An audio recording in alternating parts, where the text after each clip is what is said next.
ফেব্রুয়ারিতে নির্বাচন হবে। ফেব্রুয়ারিতে নির্বাচন হবে না।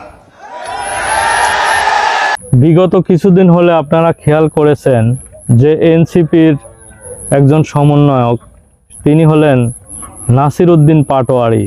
তিনি কিন্তু বিগত কিছুদিন হলে তারা যে রাজনৈতিক দল এনসিপি গঠন করার পর থেকেই তারা বিভিন্ন আক্রমণাত্মক কথা চালাচ্ছে হলো বিএনপির বিরুদ্ধে, এবং এই বিএনপির বিরুদ্ধে কথা চালাচালি করতে গিয়ে গতকাল ফার্মগেটে একটি অনুষ্ঠানে উপস্থিত হয়েছিলেন। সেখানে বিএনপি সহ এনসিপির বিভিন্ন নেতাকর্মীরা উপস্থিত ছিলেন।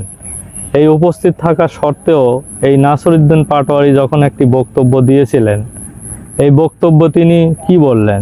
তিনি বললেন যে ডক্টর মোহাম্মদ ইউনূস যেখানে ঘোষণা দিয়েছেন যে গত 5 তারিখে যে জাতির উদ্দেশ্যে একটি ভাষণ দিয়েছেন, যে জুলাই অভ্যুত্থানের 1 বছর পূর্তি উপলক্ষে, সেই অনুষ্ঠানে কিন্তু আসলে তাদের যে বিভিন্ন সমালোচনা আছে যে তারা সেই দিন উপস্থিত ছিলেন না, কক্সবাজারে গিয়েছিলেন আনন্দ ভ্রমণ করতে।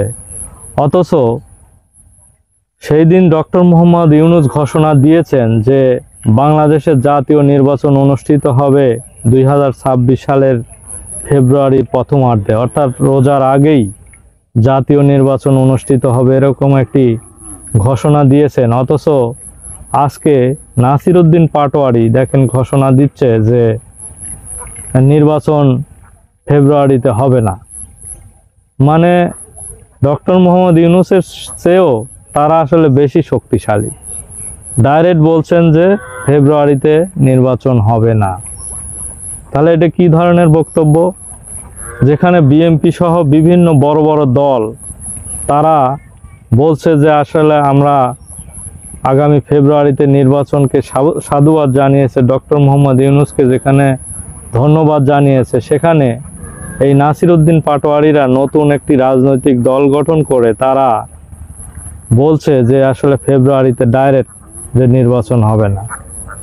তিনি অবশ্য কিছু ব্যাখ্যা দিয়েছেন যে কেন নির্বাচন হবে না, যে সংস্কার, জুলাই অভ্যুত্থান যে হয়েছে সংস্কারের জন্য এই সংস্কার শেষ হয়নি।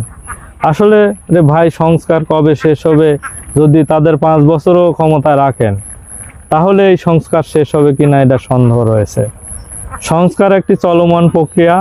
একটি জাতীয় নির্বাচন যদি অনুষ্ঠিত হয়, জনগণের ম্যান্ডেট নিয়ে যদি একটি সরকার গঠন হয়, সেই সরকার সংসদে বিভিন্ন সংস্কার কাজ করবেন। এবং জুলাই যে ঘোষণাপত্র, এটি তো বিএনপি সমর্থন দিয়েছে যে এই যে জুলাই ঘোষণাপত্রে বিএনপি সমর্থন দিয়েছে যে এটি ভবিষ্যতে এই সংসদে বা আজীবন মানুষ স্মরণ রাখবে, এবং বিএনপিও যদি ক্ষমতায় যায় তাহলে তারা এই সংস্কার নিয়ে কাজ করবে, এবং এটি একটি চলমান প্রক্রিয়া।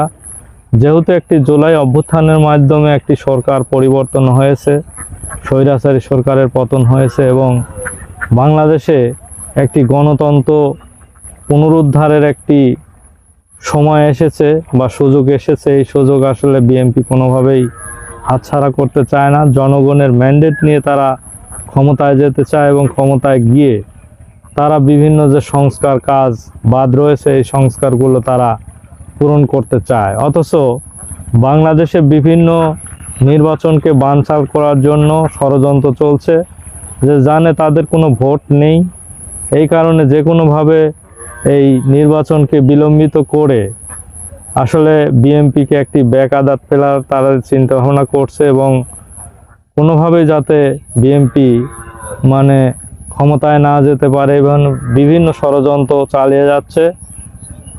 কিন্তু আসলে এসব ষড়যন্ত্র করে লাভ নেই। ডক্টর মোহাম্মদ ইউনূস যেভাবে নির্বাচনের প্রস্তুতি গ্রহণ করছে আমরা পত্রপত্রিকায় দেখতে পাচ্ছি, তাতে ফেব্রুয়ারিতে আসলে নির্বাচন হবে। এখন শুধু একটি নির্দিষ্ট তফসিল ঘোষণার অপেক্ষায় রয়েছে বাংলাদেশের জনগণ, এবং বাংলাদেশের জনগণও উৎফুল্ল হয়ে আছে।